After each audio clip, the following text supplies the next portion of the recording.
알코올성인 경우에는 음주에 의한 그런 손상 기전 자체가 이제 보통 손상 기전 자체가 없어지고 나면 더 지속적으로 그런 손상을 입지 않기 때문에 이것은 회복될 수도 있고 또 그 정도의 상태에서 꾸준히 유지하시는 환자분들이 많이 계십니다. 지나친 음주가 원인이 돼 발병하는 알코올성 간염. 술을 끊는 것이 치료의 시작이자 핵심이다. 따라서 무엇보다도 알코올 중독에서 벗어나려는 자기 노력이 급선무다.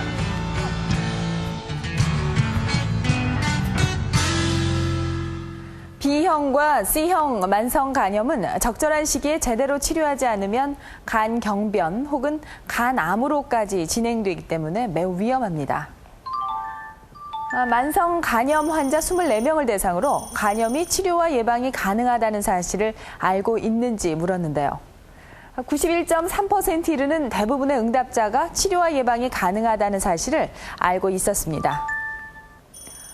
정기적인 치료 여부에 대한 물음에는 꾸준히 치료 관리하고 있다는 사람이 10명, 하지 않고 있다는 사람이 14명이었습니다. 여기에서 치료와 관리를 하지 않는다고 응답한 사람들 대부분은 치료 효과가 좋아서 치료를 잠정적으로 중단한 경우였습니다. 그런데 이 구체적인 치료 방법을 묻자 의외 결과를 보였습니다. 간염 치료의 기본인 항바이러스 치료를 받고 있다는 응답자가 10명 중에 단 2명뿐이었고요. 나머지 8명은 간장약과 민간요법 같은 적절치 못한 치료에 더 치중하고 있었습니다. 간염 환자만큼이나 전문가들이 관심 있게 지켜보는 대상은 비활동성 간염 바이러스 보유자들인데요.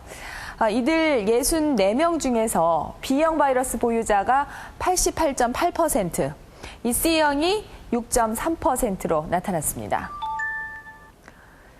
또 정기적으로 검진을 받느냐 하는 질문에는 받는다는 사람과 그렇지 않다는 사람이 이 절반 정도씩 비슷하게 나타났는데요. 정기 검진이 필요한 바이러스 보유자가 제때 검진을 받지 않고 있다는 사실은 무척 의외였습니다.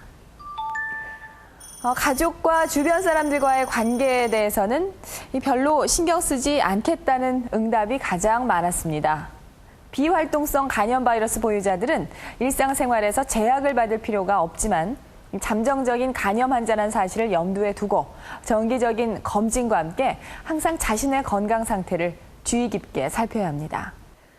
바이러스가 옮기는 전염병인 간염은 사전에 예방하는 것이 필수인데요. 간염 예방에 대한 국민들의 인식을 알아봤습니다. 가장 좋은 간염 예방법에 대한 답변으로 예방 접종과 생활 습관 개선이 1, 2위를 차지했고요. 간염 환자와의 접촉을 피한다는 대답은 4.9%였습니다. 그리고 간염 예방 접종을 받지 않은 사람이 38.4%로 나타났는데요. 평생 한 번의 예방 접종은 반드시 해야 합니다. 예방 접종을 받지 않으신 분들 꼭 받으시기 바랍니다. 이번 조사 결과 간염 치료와 예방에 대한 정확한 인식이 부족했는데요. 지금부터 어떻게 치료하고 예방해야 하는지에 대해서 자세히 알아보겠습니다.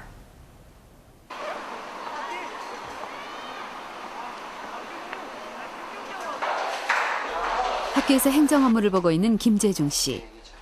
일을 하고 있는 하루하루가 김 씨에겐 남다르기만 하다. 불과 1년 전만 해도 김 씨는 전격성 간 부전 때문에 죽음에 직면해 있었다. 전격성 간 부전이란 간 기능이 급속히 마비되면서 사망에 이르게 되는 치명적인 간 질환이다. B형 간염 복용하고 있을 때는 아무런 증상이 없었어요.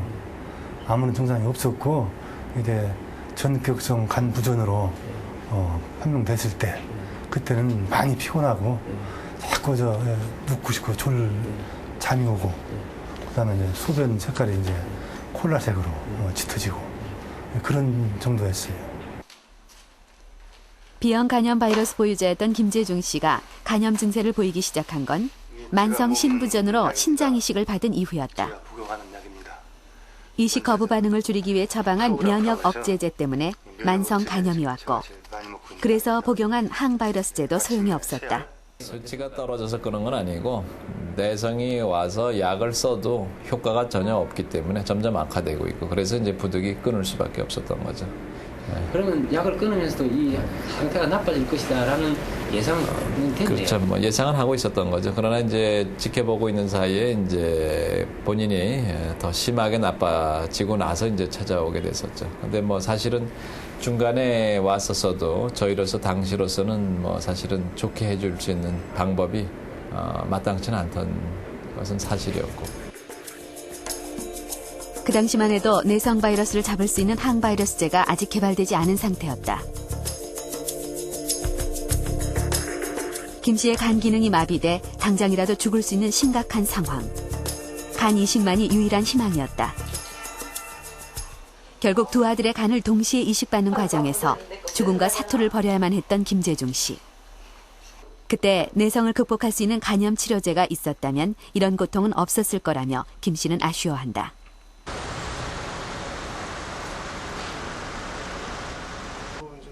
수치가 정상기로는 뭐 음실한 게만 42살의 남일희 씨. 지금은 여느 사람들처럼 건강하지만 5년 전만 해도 남 씨의 간염 상태는 아주 심각했다. 간 수치가 200이 넘었고 바이러스 양은 상한선까지 치솟았다. 항바이러스제를 복용하자 증세는 금방 호전됐다.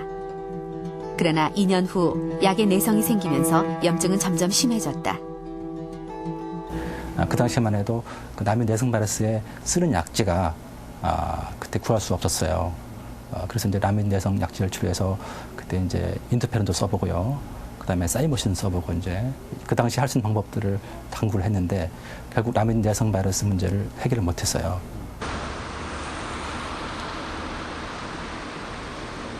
그때 마침 남 씨는 미국에서 새로운 약이 시판될 예정이라는 얘기를 들었다. 약을 구하기 위해 그는 낯선 미국행을 결심했고 미국에 가서도 한 달을 기다린 후에야 약을 구할 수 있었다. 모든 일에 좀 자신감이 없고 막 그런 상황이 있었거든요. 이제 두 번째 발병하기 시작하니까 그래서 일단 치료는 빨리 받아야 되겠고요. 그 상태로 계속 두면은 일단은 많이 안 좋은 상태로 간다 그래가지고요. 그래서 저희 뭐 집안 살림이 넉넉진 않지만은 그래서 거기다가 가게 됐습니다.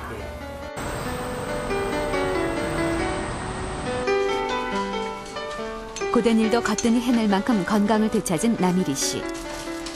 우여곡절을 겪으면서도 치료를 멈추지 않았던 건 치료에 대한 굳은 의지와 희망, 그리고 주위의 격려가 있었기 때문이다. 특히 중요한 게 주의와 또 관심 이런 배려들이 굉장히 중요하다고 저는 생각합니다. 그래서 그 주위에서 그 사람의 어떠한 관심을 쏘느냐에 따라 가지고 사실 그 사람을 더 나쁜 상황으로 만들 수가 있고 그 사람을 아주 좋은 상황으로도 또 만들 수 있다. 46살의 김인숙 씨. 얼마 전까지 김 씨는 간염 때문에 조금만 무리를 해도 금방 피곤을 느꼈다. 계속된 과로로 증세는 더욱 깊어만 갔다. 일을 너무 무리해가지고 몸을 움직이지를 못했어요. 이렇게 누우면은요, 이렇게 뒤척이지를 못했어요. 옆으로 돌아 눕지를 못했으니까. 그 정도로 힘이 들었어요. 옆으로 돌아 눕고 싶은데도 이게 몸이 움직여지질 않아요. 한 번 누우면 그대로 있어야 돼요. 아침에 일어나는 게 그렇게 힘들었어요. 애를 학교를 보내야 되는데 그 정도로 힘들어서 건강센터 가서 검진을 받았더니 간 치수가 높아졌다고 그러더라고요. 그게 넘었었고 그 이후에는 검사 결과 김인숙 씨의 염증은 4단계 중 3단계로 꽤 심각한 상태였다. 담당 의사는 김인숙 씨에게 당시 임상 실험 중이던 약을 권했다. 그때 선생님 주시는 약이란 무슨 약인지는 모르지만 그거를 이거 하기 전에 먹었었어요. 먹고 근데 이게 제대로 이게 제자리를 돌아오질 않잖아요. 선생님 그러시니까 이거 한번 먹어보지 않겠냐고. 이거 실험 단계인데 이제 이게 한번 먹어보지 않겠냐고. 신약 덕분에 간의 염증은 거의 사라졌고 간염 치료에 걸림돌인 내성도 생기지 않았다. 오히려 간염 바이러스의 수치가 눈에 띄게 줄면서 항체까지 형성됐다. 김 씨는 이제 건강을 되찾았다. 과거에는 우리가 내성이 생겼었을 때의 그 후속약이 없었기 때문에 그 점이 상당히 두려운 문제였었지만 지금은 거기에 대한 대처 방안들이 있기 때문에 마치 과거에 우리가 결핵약이 한 가지만 있을 때는 그 결핵약에 내성이 생기면 환자가 속절없이 죽을 수밖에 없지만 그 이후에 여러 가지